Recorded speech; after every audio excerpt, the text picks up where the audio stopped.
All right, Simone, still with us? Yes, I am. All right, well, why don't we go ahead and get started? So I will say good afternoon to all of you listening in from the East Coast, and good morning if you're on the West Coast or somewhere in between. Thanks for joining us for a special Monday edition of our weekly Bloomerang webinars. We're going to be talking about how to make your board stronger and why you'll be glad that you did. Thanks for being here. My name is Stephen Shattuck, and I'm the VP of Marketing here at Bloomerang, and I will be moderating today's discussion. And before we begin, I just want to let everyone know that we are recording this presentation. So if you have to leave early or if you want to perhaps relive the content or share it with someone on your team, you'll be able to do that.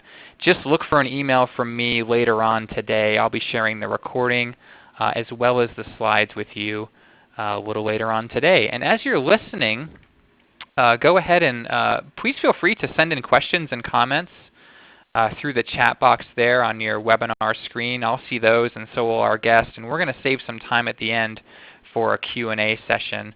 We'll try to get to just as many questions as we can. So do not be shy. We are going to leave some time for questions. And just in case this is your first webinar with us, welcome. In addition to offering great weekly webinars, Bloomerang also offers some donor database software. So if that's something that you're interested in or perhaps in the market for, please check out our website. I'd love for you to learn more. You can even get a video demo without having to talk to a salesperson. Who likes to do that anyway? So check that out if you're interested. I'm so excited to introduce our guest. I have a feeling that this is going to be probably one of our biggest webinars of the year.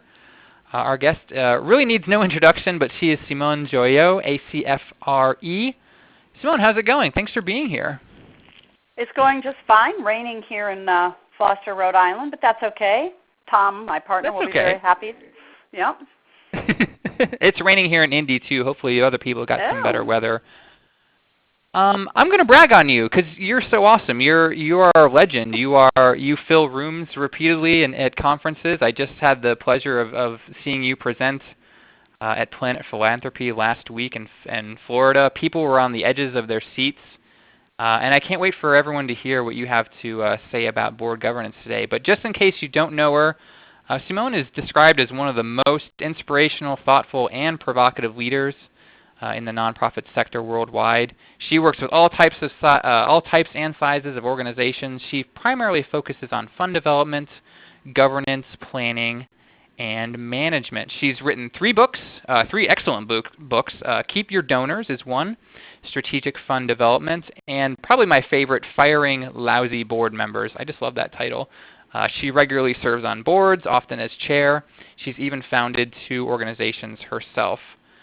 She currently chairs the board of directors at Planned Parenthood of Southern New England and also chairs the advisory board of the Center for Sustainable Philanthropy at Plymouth University in the United Kingdom. So I'm gonna pipe down because people aren't here to listen to me. They're here to listen to you, Simone. So why don't you go ahead and kick us off here, get us started. Well, thank you very much, Stephen. So this, as Stephen said, and as you all know, is about standards for good governance. I was actually quite excited when Stephen asked me to do this. So we're specifically going to be talking about standards. You have both the PowerPoint, of course, but what you really want eventually, which Stephen has also posted for you, is my governance self-assessment. So one of the questions that has always sort of plagued me over the years is, on this continuum of really good, mediocre, or as I like to say, dysfunctional, where is your board? And any number of us will say, well, our board is great, or our board is this or that. But how would you know? I mean, who's deciding this? Your board chair says you're great. Your exec says the board isn't so good. You as the fundraiser or you as the exec are pretty darn sure it's not that good, or whatever.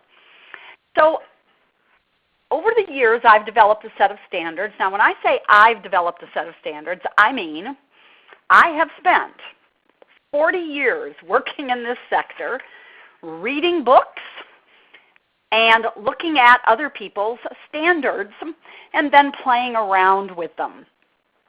So what we always want to keep remembering is standards mean some sort of outside, imprimateur, or some sort of outside knowledge.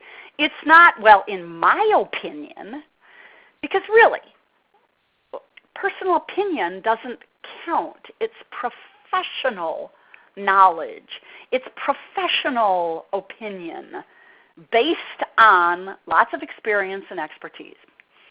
So my standards, as I say, come from all kinds of different places, as well as my own observation and consulting work. Just as an aside, one of my favorite documents that I ever read years and years and years ago is by Ken Dayton, the former CEO of the Dayton-Hudson Corporation in Minneapolis, St. Paul. And it's called Governance is Governance. And you can get this from the independent sector, which is an organization in D.C. And it's called, as I say, Governance is Governance, and the author is Ken Dayton, D-A-Y-T-O-N. You can order it right from their website.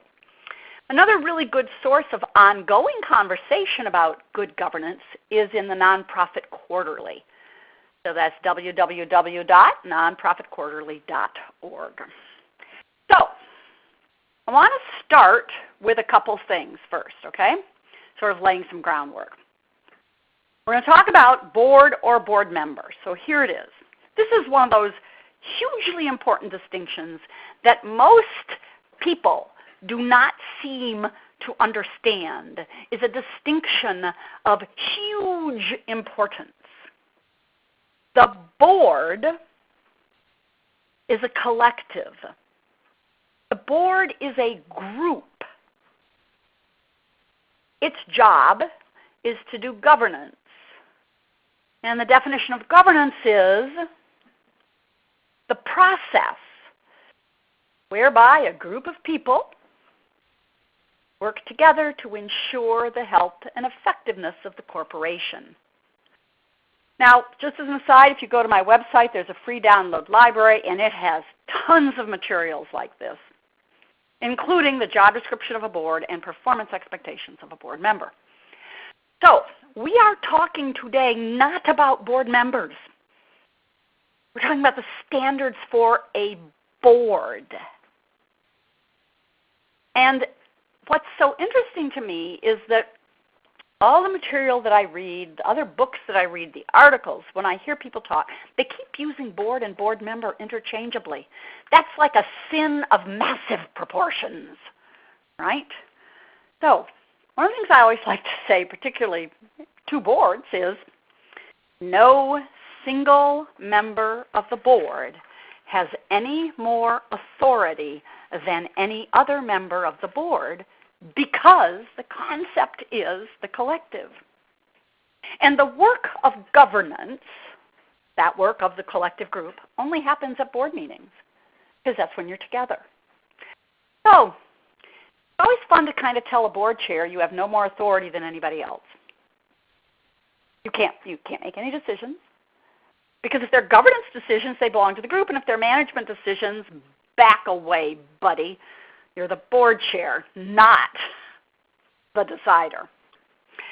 So my actual governance self-assessment is however many pages long, but the particular standards I chose to look at today for you was composition of the board, selection, recruitment, and evaluation of board members.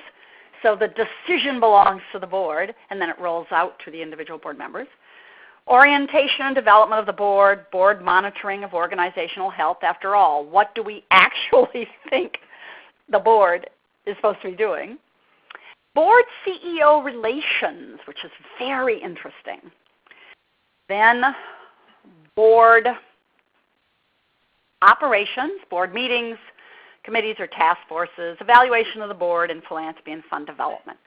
So there are many, many questions in all of these areas in my governance self-assessment, and I've just selected a few to look at today. So the actual survey has yes, needs improvement, no, or I don't know as response choices. There are also several open-ended questions.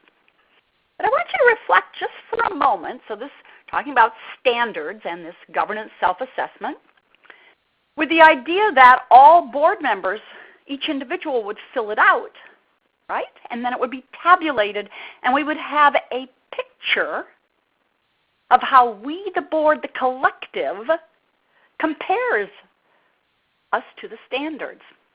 I also, just as an aside, always have the executive director and the chief development officer fill out the survey too, because they work so closely with the board, and I don't tabulate their responses in with the board because I find that oftentimes the staff responses are more knowledgeable and more honest. So survey responses, yes, our board adheres to the standard. Or, well, we kind of do, but we need some improvement. Or, no, we just don't. Now, I don't know, that response is, I think, as important as the other responses. And what's interesting about it is to say, well, why would a board member not know the answer to this? And as far as I'm concerned, in my assessment, everybody, all board members should know the answer.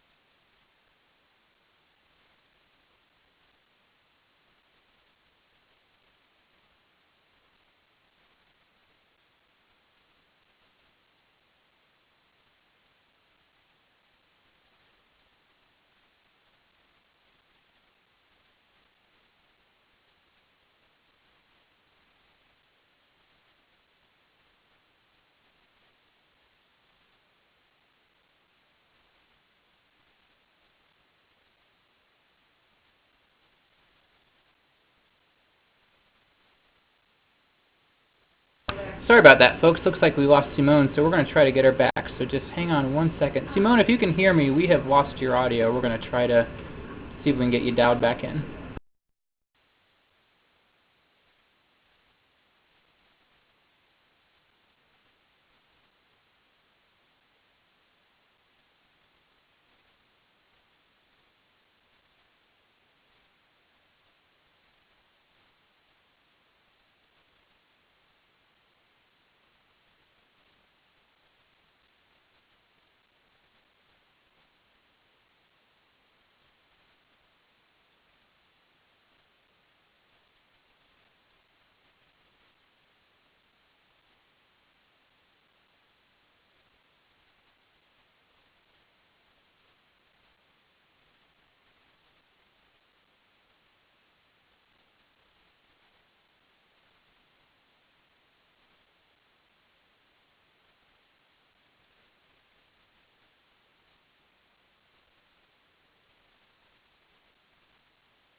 Hi, everyone. Are we Hey, back you're back. on? I think so. Are you okay? I'm really, yeah, I never hung up or anything, but I started Oh, seeing no, that all was these weird. little notes. Sorry about Yeah. that. I think we lost you around slide 11. Okay. I'm Okay. really sorry. I don't know. That's okay. We'll get Okay. back on track. Here we are. So, survey responses. Yes, needs improvement. No, I don't know. Okay? So, this presupposes, of course, that either everyone agrees to the standards or, and what oftentimes happens is, of course, most board members and, quite frankly, most staff don't know what good standards are. So part of the joy, the value of conducting a governance self-assessment is it makes us think about the standards. Okay? It makes board members then have to ask questions about the standards. And quite frankly, as far as I'm concerned, given the background I already gave you, which I hope you heard, about where I got these standards from my own 40 years of working in this, from reading books, going to conferences, reading articles, etc. These are the standards. And if you don't want to adhere to one of them, imagine the conversation your board could have about, well, I don't like this standard. Okay? So, I don't know is just as interesting a response as yes, needs improvement, or no. Because the question is, why don't you know the standard? Is it because the staff doesn't explain adequately? Is it because you don't go to board meetings, et cetera, et cetera? So, we're now going to start looking at specific standards which are in the entire governance assessment, and you have that on the in the system. Stephen loaded that up for people to download. So, think about recruitment of board members and the importance of it. So here's a standard. It's on page 3 of the governance assessment, 1B as in boy. The recruitment process considers issues of diversity, e.g. gender, generation, sexual orientation, socioeconomics, etc., when identifying candidates for board membership. Why is this important? Well, because all of the research says that diversity of life experience directly impacts the effectiveness of a group, of an institution. Okay?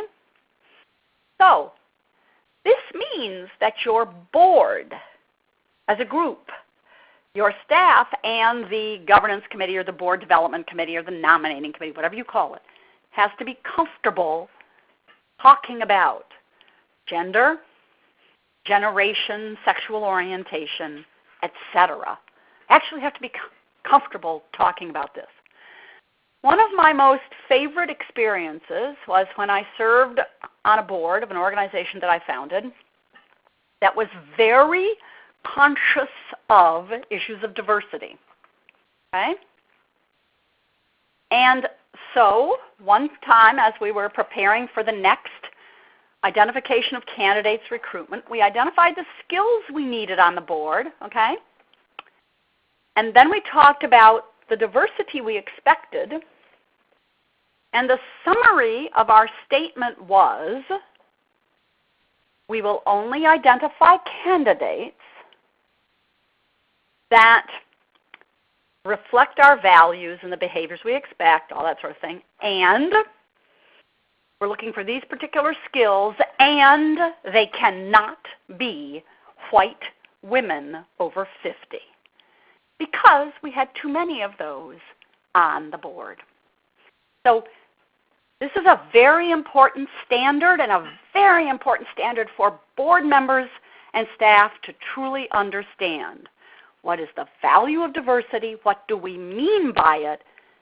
And do we consciously and intentionally build a board with this consideration in mind and with this standard in mind? Okay, so here's another one. And this goes right along with the prior one around diversity. The board discusses the types of behaviors that contribute to group effectiveness, seeks individuals who behave accordingly, and avoids individuals whose behaviors negatively affect the group. So, imagine, yes, we've all identified the skills we need on the board. Those are very clear, actually, when you consider the job of the board. And again, you will find materials about that in the free download library on my website. Okay? However, we also have to talk about behaviors. So, again, I was serving on a board where we were talking about behaviors we expected of all board members, things like, being a team player, respectful, very candid and honest, right?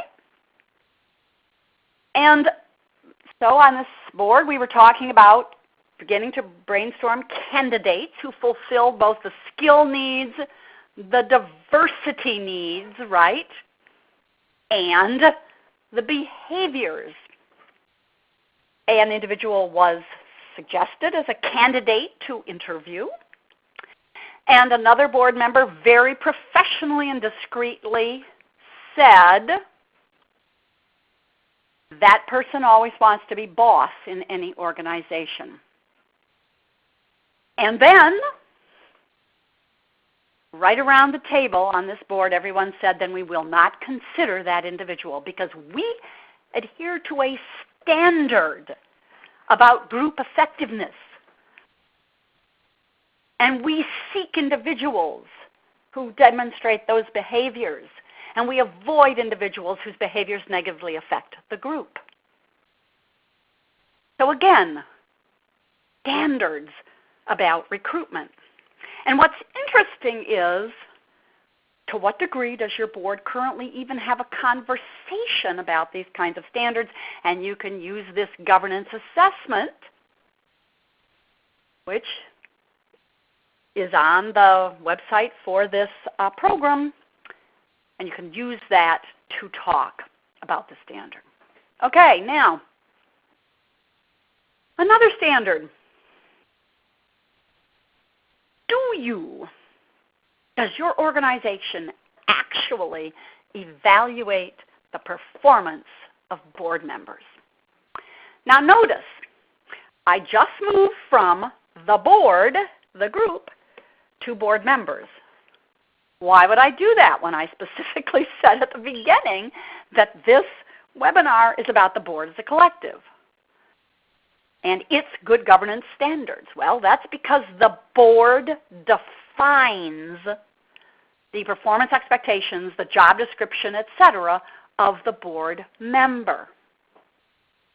So every single year, whether your term is expiring or not, every single year the board, the board development committee, the governance committee, again, whatever you name it, whatever you call it, should evaluate the performance of board members. And if your performance, according to the performance expectations, sample on my website of performance expectations for all board members, your performance does not meet those performance expectations or standards for the individual board member, then we give you feedback. If you don't improve, then we thank you and you are released. And we do that even if your term has not expired, because we don't keep around bad performers because it harms the group.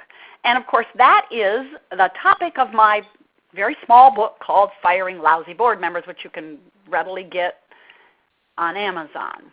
It goes through talking about what the performance expectations are of the board members, what the role of the board is, and how you have to regularly evaluate performance. Because the last thing you want is Simone Joyaux to stay on your board after you found out after year 1, and it's a 3-year term, that I'm a lousy board member.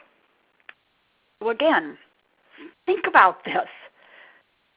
This governance self-assessment, where every single board member has to complete the governance self-assessment, and the exec and the development officer do it too. And you tabulate the results of all those board members, and then it's the conversation after the assessment that is so marvelous, because the whole board gets the tabulated results. Okay? The whole board gets it. And, of course, the Board Development Committee, Governance Committee talks about it and talks about what has to be done to improve things. And there's a conversation at the board level about what has to be done to improve things and what the standards mean and why they matter. Because we don't just, invent standards for the fun of it. It's because they actually matter. All right. So here, of course, is the continuation of that. Oh, no, I thought I just did that one. Let's see. Did I put this here twice? Yep. Looks like I did. I apologize. But it's a good emphasis, because far too often, and I hear this all the time, oh, we can't release Simone Joyaux because she's so important, or she's one of our largest donors. Well, okay. That's a lousy way to run an organization. Okay, let's see another one. All right, how come this keeps happening? All right. Now we're moving away from, the board member performance, and we're looking at what the board does. Years ago, I read a marvelous article in the Harvard Business Review that was talking about consistency between priorities and resource allocation. So one of the things that a board does is it ensures the consistency between priorities and resource allocation. It pays attention, right, to resources for the future, and it talks about and explores the sustainability for the organization. This, I think, is a very, very important standard. Okay? One of the important things to keep in mind is we frequently, when talking about boards, the collective, I frequently use the term ensure or assure or make sure that, all meaning the same thing. As a group, okay, so here's the standard. As a group, at the board meeting, the board, through conversation, review of advanced material, and voting, ensures that there's a consistency between priorities and resource allocation, ensures that there's resources for the future, ensures the sustainability of the organization. I want you to think about this. How does a group do that? Well, the staff sent them information like the financial report, actual compared to budget, right?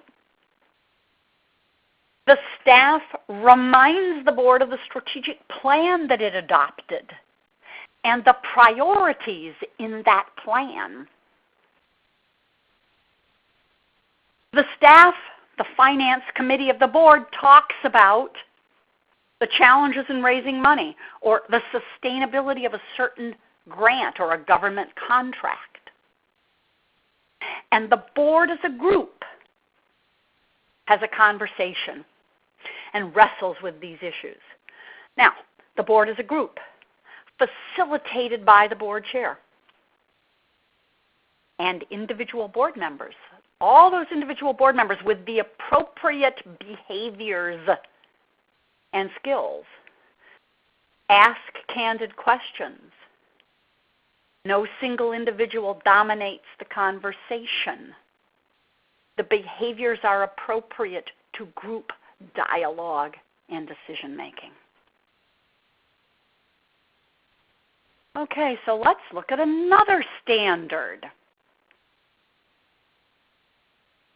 The board understands and respects its equal partnership with the CEO, and the board has a process to assess the CEO and does so annually.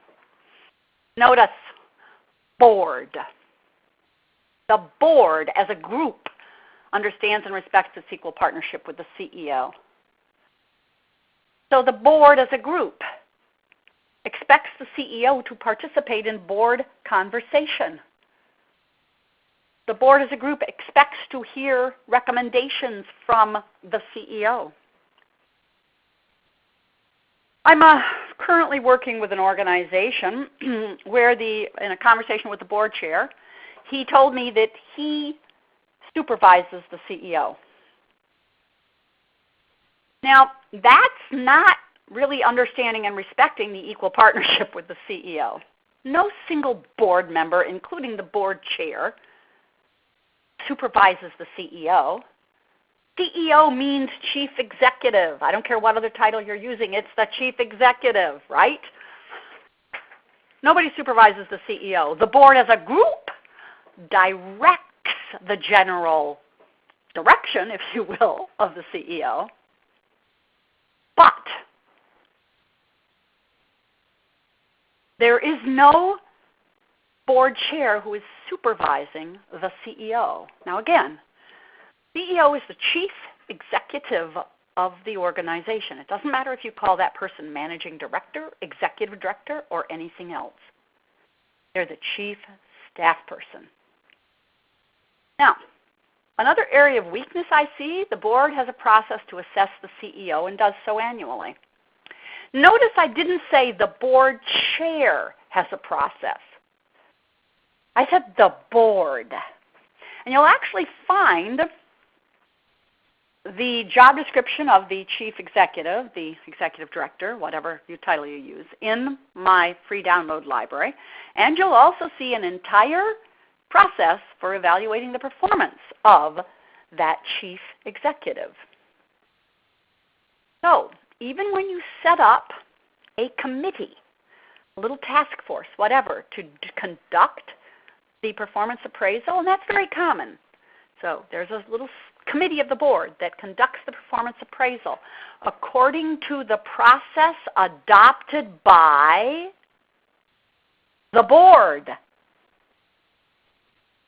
And so before task force or the little committee actually meets with the CEO to tell her or him the result of the performance appraisal, that little committee or task force that conducted the performance appraisal has to secure the support of the board. Because the board hires the CEO, even though there's a search committee, ultimately the board decides. The board sets the compensation for the CEO. The board approves a process to assess the CEO's performance, and the board approves the results of that process before it goes back to the CEO. So there's quite a dance sometimes between the board, a committee, and an individual. And these standards are intended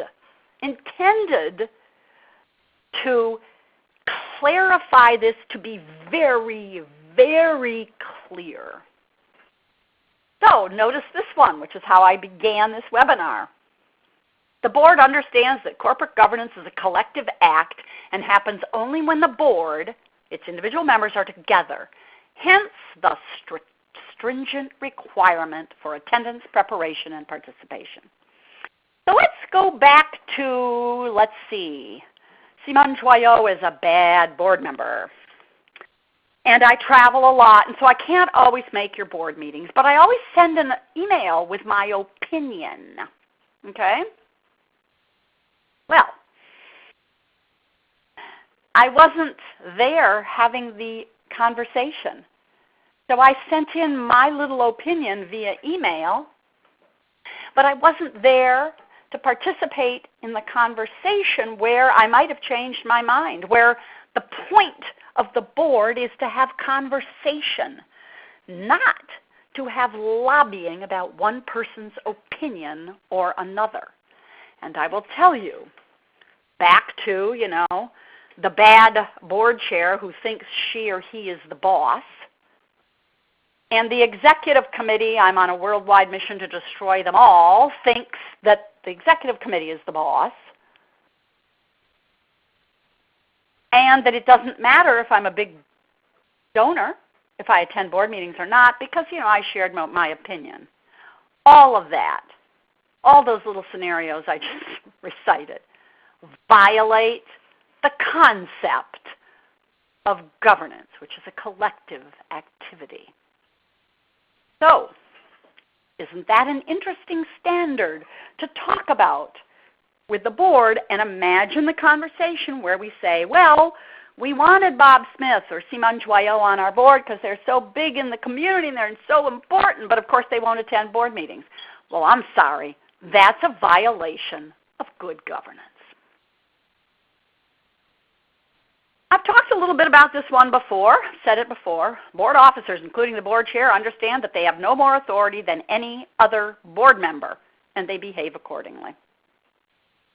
In my book, Firing Lousy Board Members, I talk a lot about Massachusetts Keith, who told me that he's always right, and that then he makes sure that all the board members line up behind him and follow his direction. And I said, well, but that can't be true because governance is a collective activity and the board decides what's right for the organization. He said, no, I don't. No, I do, and they will adhere to it. So isn't that going to be an interesting standard to talk about?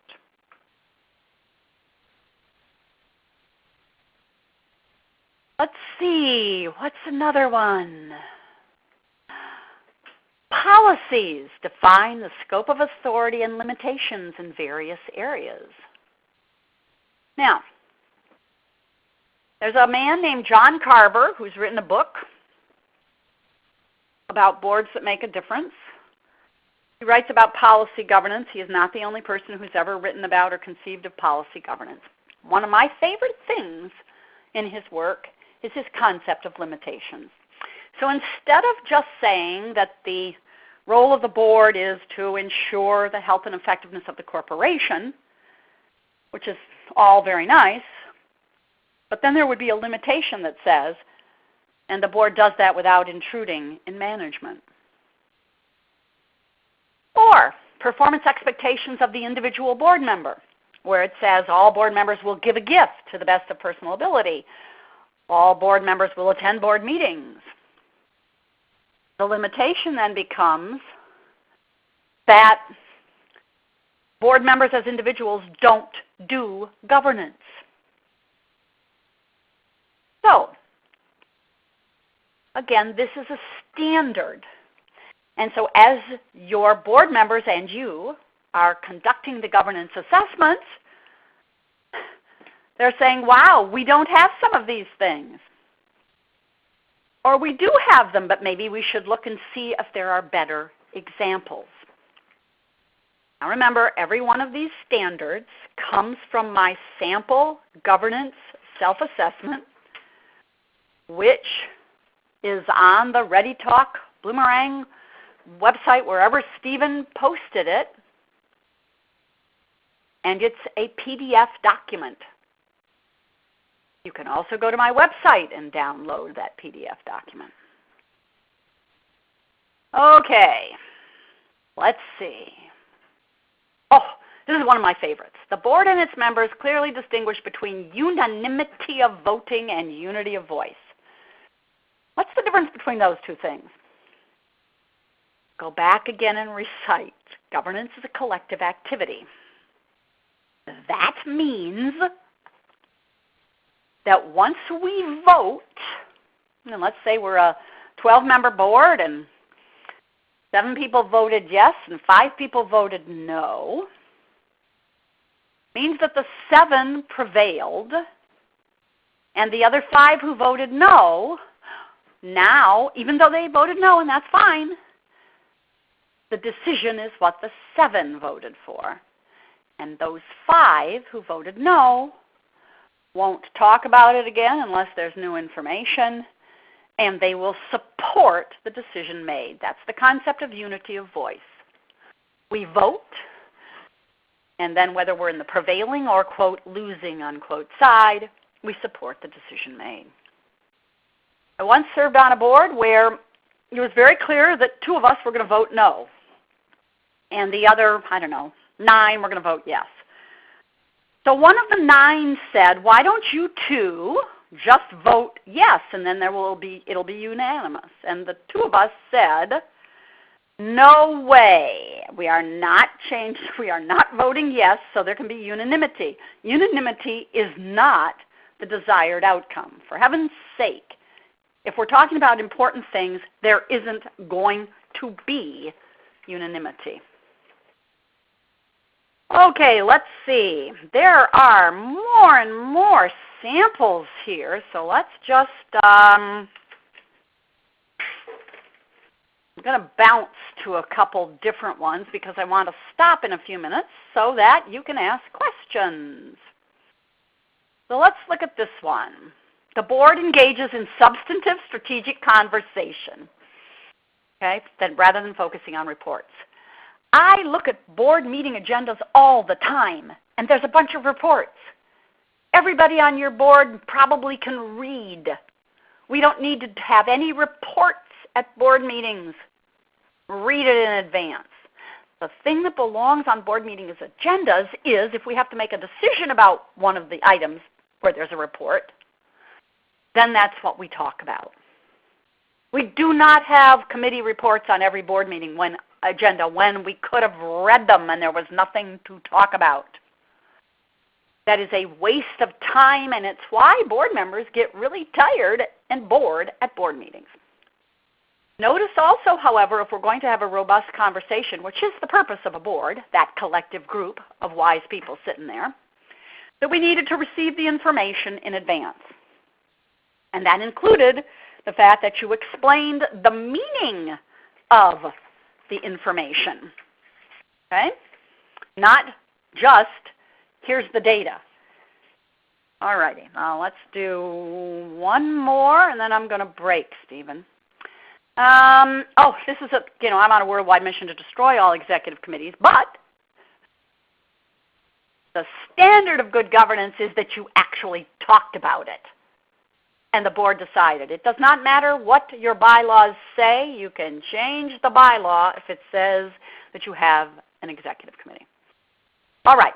Now here, the board regularly assesses its own performance and makes improvements as needed. And that's the point of these standards, and that's the point of the governance self-assessment. Okay? All right, so I'm going to skip to the next couple slides. And I know that Stephen has been telling you where these materials are. So let's have some questions. I've been seeing some out of the corner of my eye, but I intentionally don't read them because they distract me until you ask them. I don't blame you. We do have some good ones here, and I would encourage everyone who maybe was sitting on their hands to send them over. We've got about 15 minutes. But thanks for that, I should say, first before we get into that. Great information, and I really encourage everyone to take that self-assessment. You can find that on her website and also in the email that I sent out with the webinar confirmation. Really good activity to do. So let's go through. I'm just going to try to grab some questions that were jumping out at me here.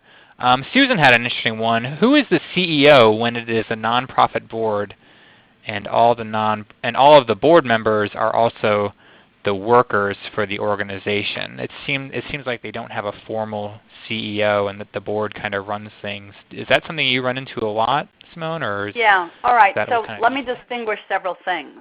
If, Susan, you are saying that there is no paid staff, that this is a totally volunteer-run organization, then that means that the group of people who are on the board have to do governance, and then they have to take off the governance hat and do management and be staff people.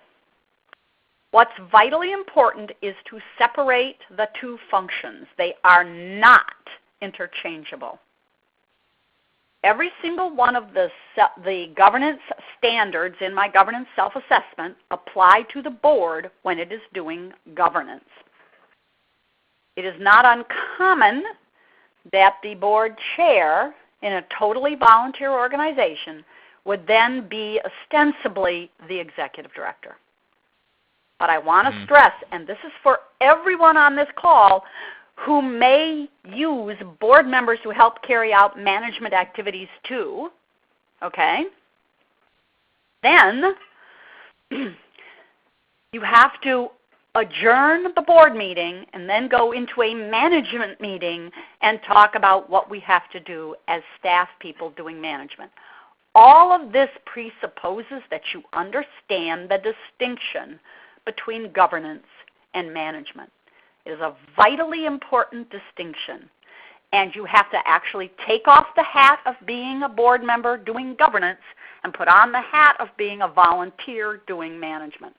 You'll see some of this explained in my free download library, but it's a discussion. It's a very important distinction.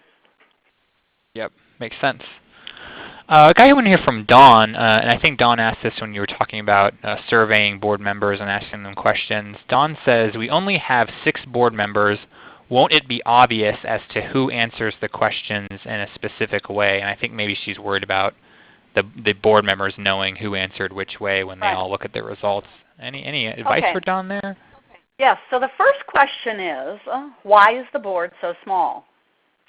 That's not a good number for a board. The questions that an organization needs to ask itself when it's considering the size of the board are things like, 1, what are the kinds of skills necessary on the board to do governance? And if you look at the job description of the board, the role of the board on my website, you'll see things like we have to ensure fiscal sustainability. So we need to have some people on the board who understand money. We need to have various networks on the board. We need to know enough about human resources, so maybe somebody who's an expert in HR, in order to conduct a performance appraisal. So 6 people on a board doesn't give you the skills you need. Next, what happens when 1 or 2 people are absent? Because somebody could be either on vacation or very ill, so they can't come to the board meeting. So now we've got somebody absent from the board, and we now have 5 people on the board, and majority, and 5 people on the board, and then the quorum is 3, and then majority vote is 2. That few people are making legal, moral, and ethical decisions in governance. I'm not comfortable with that at all. Next, what kind of diversity do we need on our board in order to be the best we can be doing governance? Well, we need to deal with, and I said this, gender, generation, ethnicity, socioeconomic status. 6 people isn't enough for that either. So this concept of a 6-member board, when I answer all of those questions for myself, I'm saying that the average board size should be somewhere between 15 and 21, and even 15 can be a little bit small. Because again, what kind of robust conversation can you have when there are a couple people missing, so now it's 13, and majority rules makes it 7. To me, it's not robust enough. Okay. Let's see. I'm just going to go down the list here. Rory has a question here. Rory's saying, hey Simone, great presentation. In Canada, a news article exposed unpaid pledges from board members at the Royal Ontario Museum. She says she's worked at organizations with a board member who was difficult when it came to making pledge payments. How do you advise fundraisers navigate the power dynamics of that kind of situation? So, dealing with difficulty when it comes to making their actual pledge payments. Okay, so Rory's actually raised a couple very interesting points. First of all, the issue of power. So one of the things that a board should actually talk about is power dynamics. So we have power dynamics oftentimes around gender, race, socioeconomic status. There can automatically be a power dynamic around, I'm the board chair, Rory, development officer. How dare you talk to me about my pledge payment? So first of all, that has to be actually talked about transparently. Next, board members should be solicited by the chair and vice chair as far as I'm concerned. So I am currently, Stephen, as you noted, the chair of the board of Planned Parenthood of Southern New England in the U.S., which is Rhode Island and Connecticut. It's a $30 million healthcare institution. There are, 8 staff in fundraising, alone. But the vice chair and I divide up the board members and solicit them. And yes, staff then send out, the pledge reminders, etc. But a little bit before the end of the fiscal year, I'm contacted by the staff, and they tell me so-and-so hasn't pledged or paid yet, and then I make that contact. And when board members don't pay their pledges, that's one of the performance things that the board development committee looks at in any institution. Absent too much of the time, doesn't pay their pledges. Those are conversations for the governance committee, the board development committee, and the chair. The staff do not have to, after you do a few judicious follow-ups. This is not a staff problem. Now, just quickly, in response to Tracy Hutchison Wallace, 15 is that decisions take too darn long? No, they don't. You have 15 board members. Decisions don't take too darn long. Good heavens. Not at all. A good chair is a facilitator. That's what a board chair is. They're a facilitator. They make sure that we're not talking about certain things because those are staff decisions. They have nothing to do with the board. And if we all read our background material and then talked about the key points, and not every single person has to comment, because if I was only going to repeat Tracy, Annalise, Rory, and Stephen's comment, why would I do that? And the board chair says as a facilitator, no, I only want new comments right now. I don't want you to repeat someone else's comments. The size of the board does not prohibit making decisions or making decisions that they take too long. No way. That's how it's managed. Yeah, that makes sense. Here's a good one from John. John asked, do you have any suggestions for re-energizing a fundamentally good board that may have become maybe tired or burnt out so that you can get those back on track? Any suggestions? You want to keep these people, you think they're good, but they just need a little bit of a kick in the rear end perhaps? Okay, well, so one thing is that you want to bring in new people regularly. So every year a couple new people have to be coming on the board because that helps. Number 2, there's nothing like a governance self-assessment to shock the hell out of people. So I would say, this is a great board, blah blah blah, yada yada to the board, but I would make sure that the board chair, board development committee, and the CEO all agree we need to move into evaluating the performance of the board. And so the governance self-assessment is a perfect tool for that. Because, boards have to evaluate their own performance. Yeah. And speaking of that, a question from Jennifer, and this is good considering you've written a book called Firing Lousy Board Members. Jennifer's asking, and I don't think you're going to like the first part of this, when there are no term limits for board members and officers, how would you handle... I know. There's your answer to the first part, Jennifer. If you don't have term limits, how would you handle releasing a board member, specifically one whose behavior negatively affects the group? How do you actually fire people? Okay, so number 1, term limits are essential, but it doesn't substitute for a lousy board member who needs to be fired regardless of term limits or not. So You have to make sure you've done everything else first before you can fire any board member, just like you have to have made sure you did everything first before you can fire a staff person. So, is there a job description for the role of the board? Are there performance expectations for individual board members, which are the same expectations for everyone, regardless of socioeconomic status or anything else? Has the board talked about behaviors that are both good and bad?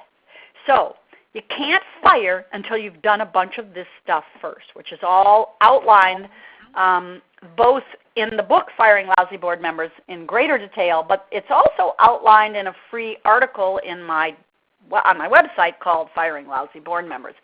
Then you have a conversation with them, and when I say you, and this is all, again, outlined in the book, it's not you, the staff person. It's the board development committee, the governance committee, that has a conversation with the board member about performance issues, and talks to them very carefully about, golly gosh, you're just swell, but, and gets them to recognize the performance deficiencies and commit to fixing them, or saying it's not the right time to be on the board. Right. Well, we've only got a couple minutes left, and I want to leave the last word for you to tell people where to find more of this great info. But one quick question here from Annalise, and maybe we'll leave it at that. She's saying, my board thinks that they give their time, and therefore it is not their responsibility to give cash. Is that unusual? I think I know what your answer is going to be. Yeah, it's totally unacceptable. And the reason it's unacceptable is because you can't ask anybody else to give money if you don't give money yourself. So fine, you're going to come and ask me for a gift, and I'm going to say, what do you give? Or what's your average board gift? And you say, well, our board members volunteer their time. They don't give money. The telephone company doesn't accept volunteered time to pay bills, by the way, so keep that in mind. Right. What I think is actually, so this is easily solved, loosely speaking, by first adopting performance expectations for board members, which means you have to have a gutsy person on the governance committee who will say, let's cut the crap, people. We can't ask anybody else for money if our executive director doesn't give, if our fundraisers don't give, and if our board members all don't give. So you can change the performance expectations. Now, and most organizations don't even have performance expectations. The other thing, though, which I find to be a significant problem is, I don't know, as a board member, what your expectation of me is when it comes to giving. Okay? So I can't give as much as Bill and Melinda. And I don't even have to say Gates, because everybody around the world fantasizes about Bill and Melinda Gates. All right? So I don't know, since let's pretend that in my case, let's pretend I'm the CEO of a really big company, so that's really cool. And so I have a big salary, but Stephen is the single father of 6 children, and he works not at Bloomerang. He works in the kitchen of the Indianapolis public school system. So all he can do is give like $25. So part of this is about the unreasonable expectations we may have about gift size. So it's never I'll give money or I'll serve on the board. It's always you have to give a gift, you have to attend board meetings, give a gift to the best of personal ability financially every single year, attend board meetings regularly, missing 50% ain't regularly, help raise money, as in nurture relationships, make thank you calls, some board members will help solicit, et cetera, et cetera. It's all of that. So. Well, gosh, this is great. I feel like we could probably fill another hour of this, but we do want to cut it off there, especially if people haven't had lunch yet. Simone, how can people find out more about your free resources, your books? I've got this on the screen, but maybe you could give yourself a little bit of a plug here.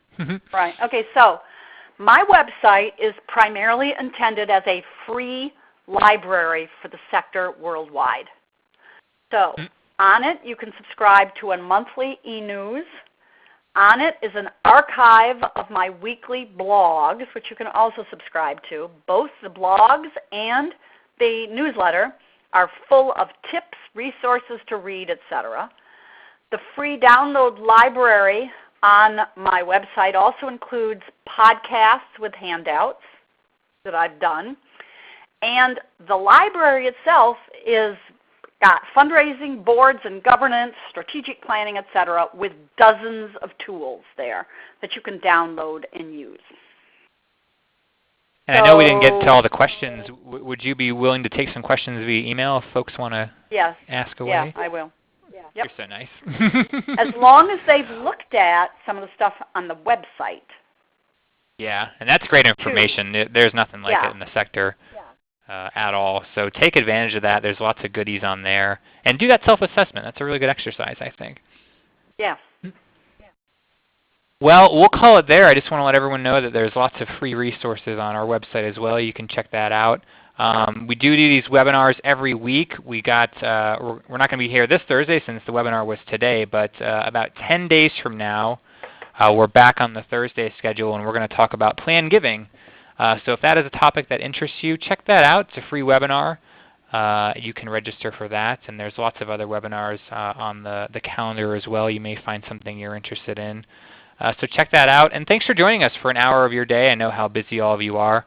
And Simone, I really appreciate you being here as well. Thanks so much. Well, thank you for inviting me, and feel free to send me questions in your email.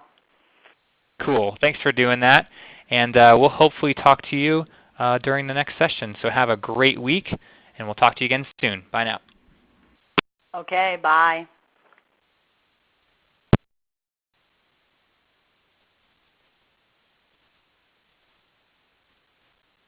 Thank you. Please stand by.